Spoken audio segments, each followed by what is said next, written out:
Welcome to On the Ballot with Ballotpedia, where we connect people to politics by providing neutral, nonpartisan, and reliable information on our government, how it works, and where it's headed. I'm Geoff Pallay, and thanks for being with us. Today we've got a special episode today. We're joined by two former Secretaries of State. We've got Kim Wyman from Washington State and Kathy Boockvar from Pennsylvania. We're going to talk all about elections, election policy, how our elections are administered, how we trust them, and basically how do we talk more about elections as Americans. So let's get into this episode. I'm really excited about it. So Kathy and Kim, let's get to it. Okay, I'm joined now by Kathy Boockvar and Kim Wyman. Kathy and Kim, thank you so much for coming on the show today. Thank you for having us. Okay, so you both have served as Secretaries of State. Tell us a little bit about what prompted you to get together and start working together on this project. What's the story behind that? How did that materialize? Yeah, it's a really good story. I'll start, and Kim, you jump in. Kim and I are very comfortable, interrupting each other, by the way, so it's all good. Like a family. Kim and I actually first bonded, really got to know each other in 2019 when we were on this incredible trip where Secretaries of State from across the country got together and took a tour, a civil rights tour of our voting rights history, the worst and the best of it, the most devastating and most inspiring aspects of it. We went to Alabama, we went to Birmingham and Montgomery and Selma. And Kim and I were two of the, 18 or 19 chief election officials who went together. And so Kim and I really got to know each other starting then. And then both lived through the very challenging years of the 2020 election cycle. And then, Kim, you want to tell sort of the second part of it? Well, yes. And so coming out of the 2020 election, we were both invited to be part of the Committee for Safe and Secure Elections. And we got to talking at one of our events where we were touring a center and really talking about the challenges of the extreme partisanship that we were both in the middle of. And that, many of our friends that we knew and people we knew were experiencing this, you're a Democrat, so I have to hate you sort of attitude. And I'm a proud Republican and I only talk to Republicans, and I'm a proud Democrat and I only talk to Democrats. And Kathy and I really started talking about how can we help bridge those gaps and remind, people around us that we're all Americans and that we have different points of view on how the country should run or how our individual state should run. But we've got to figure out a way to have those conversations, both making policy and just how we interact as people in this country. And I think that we really want to try to help heal from the kind of post-2020 events. Yeah, it's very interesting stories and background there. So how would our listeners understand in sort of a straightforward way, what does the Secretary of State do to oversee elections? Everyone, you go to the polls, you vote for a Secretary of State, or maybe you vote for governor who appoints a Secretary of State. And, the average voter hears and knows what the position is. What does that actually look like? How can you describe it, maybe a story or something like that? Like, what does it look like on the ground right now for the next few weeks for those who currently are Secretaries of State?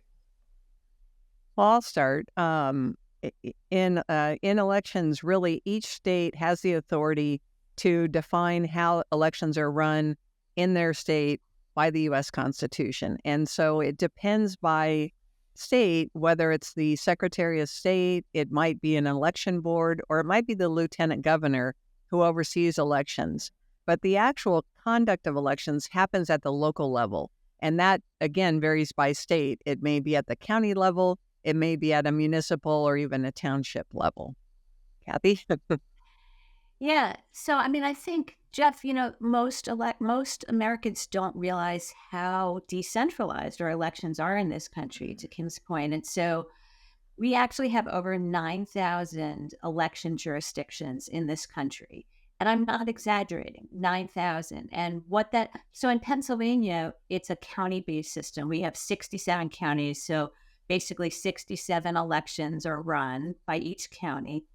There are, federal laws, of course, that govern everyone. There's state laws that govern everyone, but a lot of the day-to-day decisions are made at the local level on the canvassing and the ballot, casting the ballots.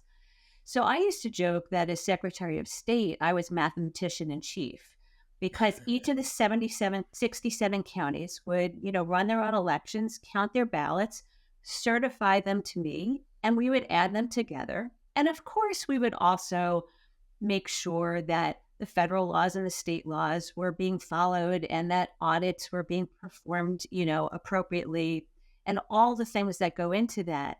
But really, it's a partnership. It's a partnership between the Secretary of State and each of those local election officials, which, I mentioned in Pennsylvania, it's 67 counties, but in some states like Wisconsin, they have 1,900 election jurisdictions. In Michigan, it's 1,600. In Maine, it's 500. So it's very decentralized, and that's why it's so key that the Secretary of State and the local election officials really work together to ensure the most secure and accurate elections. Yeah, I'd also just add. This episode. Oh, I'm sorry. Go ahead, Kim. Oh, I'm sorry. Just one thing I think was to kind of tie up what Kathy was saying is that the state legislatures are the ones who actually set election law for their state. But oftentimes, again, depending on the state, the chief election official or election board has rulemaking authority.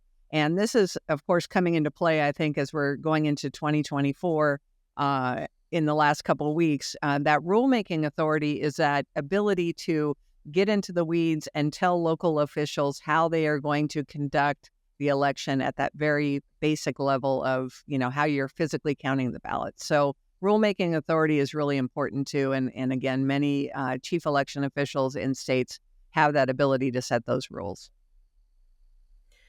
Yeah, it's really interesting. One thing we've talked about in this show in the past is the number of elected officials in the country, which, of course, is not a perfectly accurate number. Let's just call it 585,000 elected officials, which is a much larger number than we find most average readers and listeners realize. Most people think about, okay, well, Congress and state legislatures, that's just 12,000 of the elected officials. The vast majority of our elections are all super local, very small districts, and to your point, Kathy and Kim, in the very decentralized election system. So both of you are not Secretary of State anymore. What do you miss about that? Is there anything in particular that you miss about your time overseeing elections? I'll start. The team that we had, and many of whom are still in the Department of State, but many have gone on to other things. The team was so connected and supportive, and great senses of humor, which all of this was so critical during the very intense and challenging circumstances leading up to, during, and following the 2020 election. And so to have the privilege of working with just the incredible election officials at every level in Pennsylvania and across the country as Secretary of State was the privilege of my lifetime. And I'm so glad to still be doing election security work at the national level. But there's something about being in the bunker with your team really day in and day out that I do miss. Yeah. Oh, absolute ditto. I miss that connection with people, but I think it's the work. And there is a synergy that comes from not only your immediate group that you work with, but the statewide team that you have. And then, as Kathy said, across the country, there is a connection that the work makes for people that are election administrators that is very unique. And I think is what keeps people in the profession. When you think about what election officials have endured over the last 4 years, the attacks, the threats of violence, the death threats, the, people saying that you're a traitor because you rigged the election or that you're incompetent in the way you do your work. Those things are really hard after a while to take, and that constant barrage has taken a toll on many election officials. But what I see now as we're about to go into, 2 weeks from now, we're going to have an end of this election cycle and begin to canvass it. What I see is that people are proud of the work they do. And more importantly, they understand what they're doing, that they are really helping determine who is going to lead this country, who is going to lead individual states and our communities. And, it is the foundation. The elections are the foundation of our representative democracy. And I don't know an election official who does this work that ever loses sight of that. Yeah. Was compliance, to kind of go back to your prior comments about the local level, was compliance or accountability, was that ever an interesting challenge where you're trying to set some policy or some rule from the state, whether it's rulemaking out of the Secretary of State's office or just trying to enforce a law passed by the legislature in that really decentralized system? I imagine there could be challenges with getting 100% compliance on that. And that's not for any nefarious means. It's just because it's hard in any profession, in any business. So what does that look like from your experience? Any interesting stories come out of that? Oh boy, how Are you much talking time about- do we have? Is that really? As much time as Go Frank ahead, lets yeah. it roll. Oh, I was going to say, you're talking about compliance, like within the individual counties or municipalities. Yeah. I think for most election officials, it's always top of mind. And remember, elections fall in the executive branch of the three branches of government, and they don't make the laws. They just have to follow them. And it's not lost, again, on any election official that that's their role. And with that said, I don't think you really pay attention to it as an election official until you go through a high-profile or close contested election. And particularly if that election crosses county lines, so it may be a legislative district or congressional race or a statewide race. And we saw that certainly in 2020, where you had people who were in states and really comparing how one county was handling ballots to another county. And when you go through that experience at the local level, it changes your view of the importance of following everything in a consistent way. And I think that was really the role of those state chief election officials, is trying to get their independently elected, oftentimes, local officials to all do things in a consistent manner. So when that election that's being contested happens, they can look at county to county to county and know that each voter was treated exactly the same. And that's really the goal, I think, of election officials in the modern era. Yeah, I mean, and these things are challenging even under the best of circumstances. But in Pennsylvania, we had the confluence of more challenges and more changes than we've seen basically in a century in Pennsylvania. And so when I first started in the Department of State in 2018, the first thing we did was we mandated that all counties in Pennsylvania upgrade their voting systems to new voter verifiable paper trail and auditable paper trail voting systems, and meaning new security standards, because the voting systems that were being used in Pennsylvania predated the first iPhone. I mean, they were old. So we mandated that, and we thought that was going to be the biggest challenge we were going to face during our administration. And then the next year after that, the legislature passed Act 77 of 2019. It was signed into law October 31st, 2019, making more changes to how elections are run and how voters vote in Pennsylvania than any law passed in Pennsylvania in over 80 years, to take effect at the primary of 2020, right, of a major presidential year. So it's signed into law October 31st. It's supposed to take effect 6 months later. That was before. That gives every Pennsylvanian the right to vote by mail with no excuse. That's before anybody had ever heard the term COVID-19, right? So then 4 months later, we're in the middle of global pandemic. And so to your point, like even in the best circumstances, having a decentralized system, again, like 67 counties seemed like challenging until I learned of the 1900 in Wisconsin and 1600 in Michigan.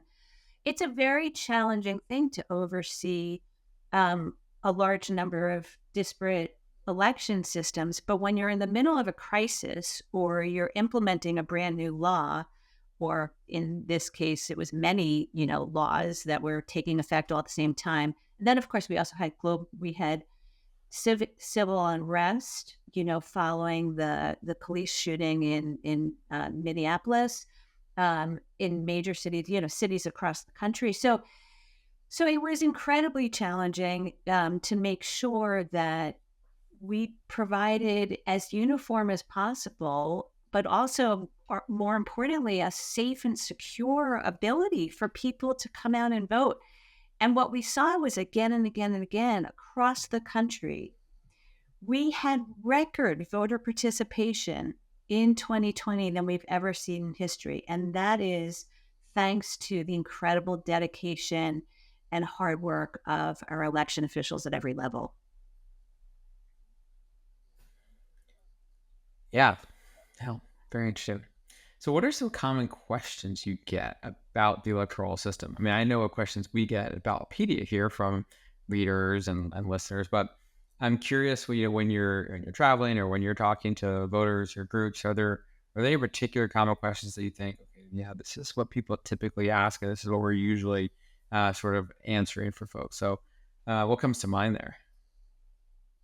Oh, there's always questions. I think that 2020 put it front and center for the average voter. And I think the most common question really is, how do you make sure that people aren't voting more than once if they have a absentee ballot and they show up on election day to vote?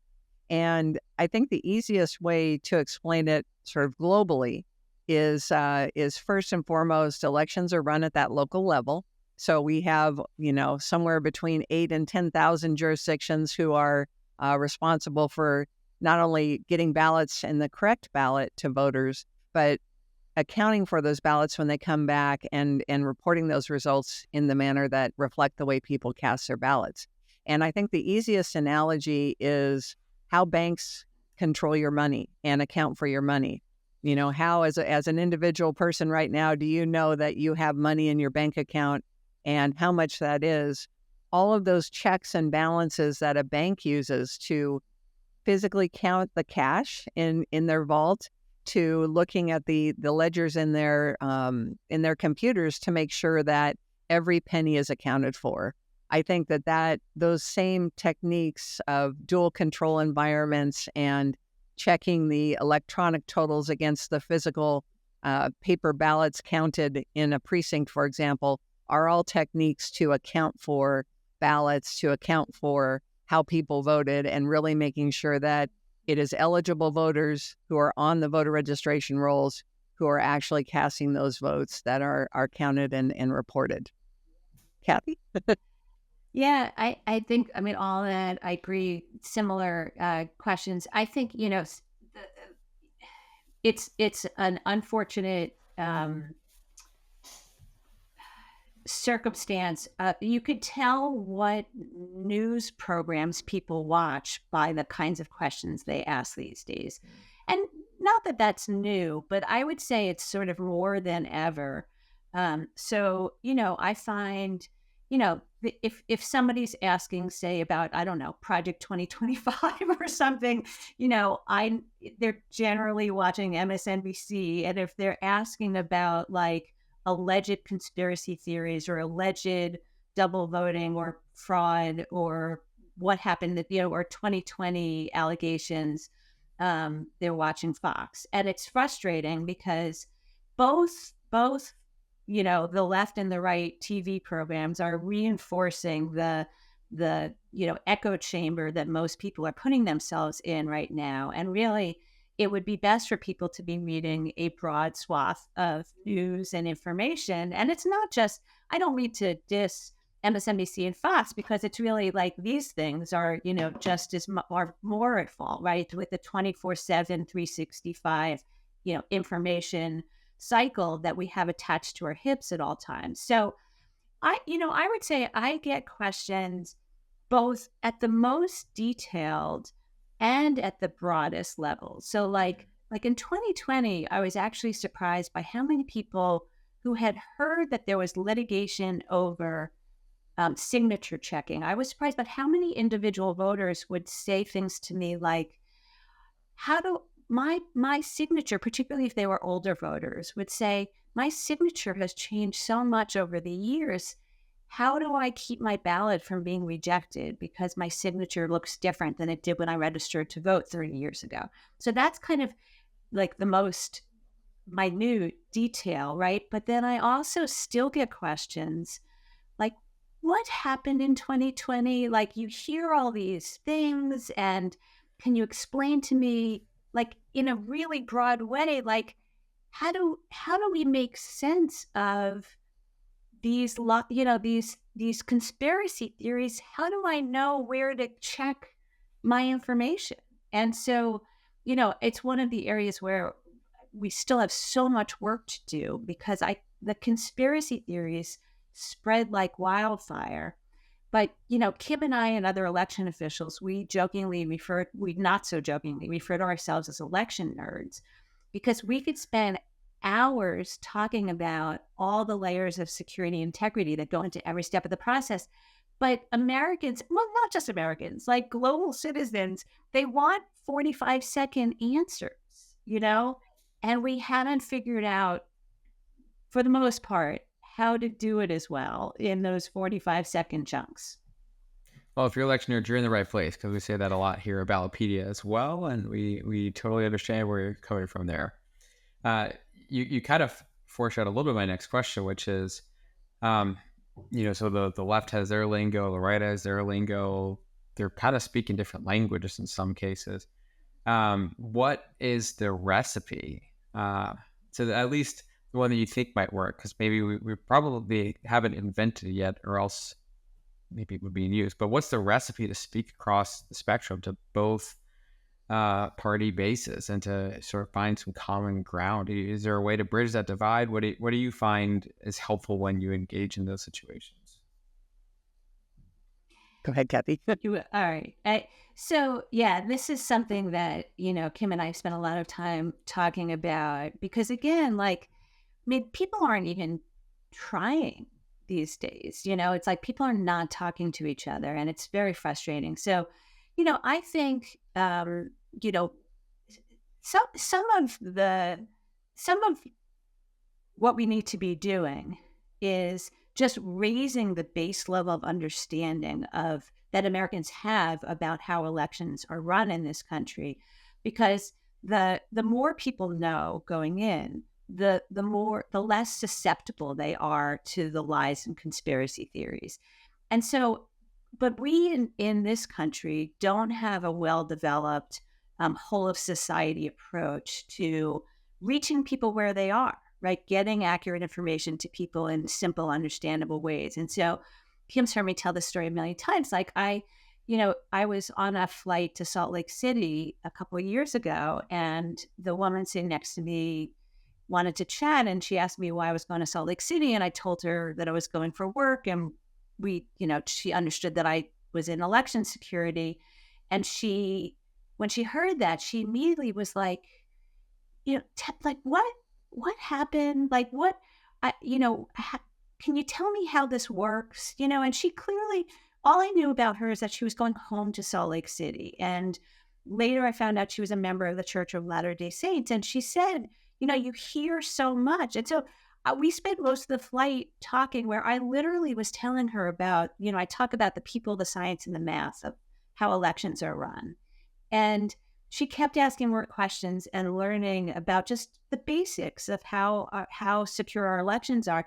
And we got to the end, she said, she was so relieved, Jeff. And she was like, she said, you hear so much of this other stuff. She's like, and that was so helpful, everything you just told me. And she said, I would love to share all that information with my neighbors and my family and my church mates, but I don't have the words. If you could give me the words, I would be able to be an ambassador in my own community.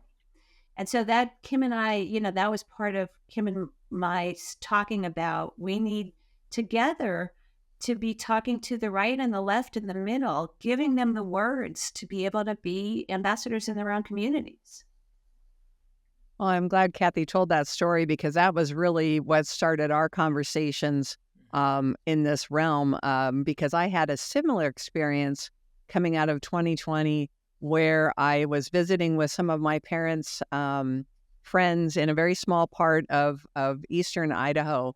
And we were having a discussion that lasted a couple hours. And it began with, I know the election was rigged, and there's nothing you can tell me that will convince me otherwise. And so we sat around this, this bar and had a conversation. And I think the only reason they listened to me in the beginning was because I was a Republican Secretary of State. And by the end, I don't think I changed any of their beliefs about specific elements of the election, particularly about other states, but they were willing to listen. And that's, I think, where Kathy and I really connected, is this idea of it's both, the listening and the conversation, and they go hand in hand. And I work with the Bipartisan Policy Center as a senior fellow, and they've done some research that really talks about how Americans are getting their information about elections. And one thing that I know we know is that people have a higher trust level of their local election official. When you ask them whether they believe their ballot was counted accurately, people are at very high rates think that that's true. And the further that gets away from them, so when we start talking about other states or on a national scale, that confidence goes down. And so we know that some of this is from the coordinated campaign to, really try to undermine people's confidence and trust in U.S. elections. And so the good news out of all of this is that most Americans do have confidence in their votes being counted accurately. And so we also know that out of the study that most Americans learn about elections from television and social media when it comes to sources of information. So I think to kind of answer your question, part of this goes back to starting with your local election office. If you have questions about how elections are run, start there. And that's where people trust it the most. And, really trying to get people to get out of their bubbles and at least listen and have those conversations, because our country is really important. And that's what unifies us. We're all Americans. So let's start there and then work together to try to move forward. Yeah, it's pretty interesting. Jeff, Yeah, can I go just add one thing, which is one of the initiatives that I think has been great and we should see more of is called Disagree Better by the National Governors Association. And there's been more election-specific versions of it where you have somebody on the right and somebody on the left saying basically, we disagree on pretty much everything. But what we agree on is that our elections are conducted safely, securely, and accurately. And because it's actually, though there has been this clearly coordinated campaign to tear down faith in our democracy, it actually hurts us all. It hurts us all. Kim and I can talk, about how disinformation and these fake sites and conspiracy theories have evolved over the last 5 to 10 years. A lot of it used to be almost entirely coming from our overseas adversaries, and a lot of it still is. But what sort of started to shift in 2020 was that instead of it just being almost entirely from overseas, it started being our own domestic actors intentionally tearing down faith in our democracy, in our electoral processes, and intentionally fueling this American against American divide. And so, frankly, this is why this is a national security issue. It's a global security issue. This is happening in nations all over the globe. And, when we do it to ourselves, when our leaders are tearing down faith in each other and fueling American against American divides, we are doing the dirty work for our foreign overseas adversaries. They are laughing at us because they don't have to work as hard when we're doing their work for them. So it's really, it's such a serious issue for our nation, which is why, I think Kim and I really want every every party, every candidate, every elected or appointed official to be lowering the temperature of everyone. Like, we need to all agree that when our person loses, that happens. Sometimes you win, sometimes you lose, but our elections are secure and accurate. Yeah. Yeah. All right. One last question for you both. 10, 20 years from now, where do you see the election sort of industry headed? Do voting procedures, advancements in election security and technology, just, you've been around this for a really long time. Take us down the road. Where do you see things headed? Oh, I think technology is always going to be a critical part of elections. It has been for the last 30 years, at least of my career. And that's not going to stop. I think we will always have a paper element to it, as much as people will talk about internet voting or using your phone to cast a ballot, because you do it for every other part of your life. I think that at the end of the day, when you have a contested election and you're arguing about who won, there's something about holding it in your hand, holding that ballot that the voter marked. So with that said, I think we're going to see innovation in technology that will help facilitate that. We're going to need to figure out how to replace voting equipment, because across the country right now, as we sit here today, we're using some dated technology, shall we say, and the threats from cyber criminals, foreign nation-state actors, and just generally people that like to mess with technology, that's not going to stop. And so we really need to continue to secure our nation's election system in all of those jurisdictions, and work together to keep it going. And I think in the future, we're going to have similar conversations 20 years from now. Maybe not we are going to have them, but someone is going to have similar conversations, because these are conversations we had 20 years ago when Gore v. Bush was top of mind and the country was a little divided then too. Yeah, Kim and I are going to be like with our walkers, like hobbling in. I think we're still going to be in 2020. Yeah, I'm going to use this opportunity, Jeff, to actually say this question is a really good reason why we need to have better funding of elections in this country. So we talked about the decentralization of elections. Part of that also has historically meant that our funding is decentralized, which means historically in Pennsylvania, it was a county by county funding, decision about how. So if your county prioritized state of the art things for elections, you would have more funding than if your county didn't. And it's crazy that we have federal elections, right? And yet we have no built-in expected funding from the federal government of our elections, even our federal elections. So what's happened over the last 5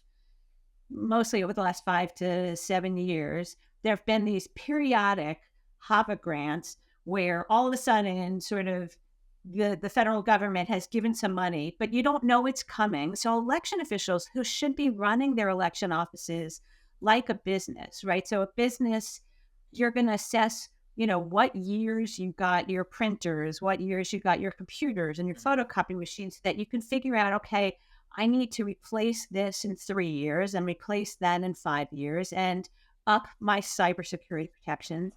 And we don't have that benefit in elections. It's really very unfortunate. So we need sustained, every year, hundreds of millions of dollars in funding for across the country from the federal government as well as state funding. And with that, I think, to Kim's point about the paper, I told you that one of the first things I did when I started in the Department of State was to mandate these paper trail voting systems, and I used to joke that these new systems had the perfect marriage. They have the balance of the tangible paper that you could audit, combined with the best of security in the tabulation and the scanners and all that stuff. And so I think we'll continue to see variations on this. To Kim's point, I agree that particularly looking at where we are with this distrust in elections, we need the ability to have the paper trail so that we can audit it and go back and look at it. But Americans are also very much addicted to speed of knowing their election results, which Kim and I, could spend hours just on that issue. But it's that, so whatever forms of technology we see ourselves in 10 years and 20 years, I do think having that balance, balance of the tangible paper with the most secure and advanced technology is really the key. Yeah. Well, Kim and Kathy, thank you so much for your time today. Thank you so much for your very interesting insights about how the election system works in our country. And we're only a few weeks away from the election. So appreciate your time. Have a great rest of your day. Glad to be here. Thank you. And for our listeners, you can learn more about our election coverage at the link in our show notes. We'll be back next week and a lot more in the next couple of weeks as we make the final sprint toward the election. So make sure you subscribe to On the Ballot wherever you listen to podcasts. I'm Geoff Pallay, and thanks for listening.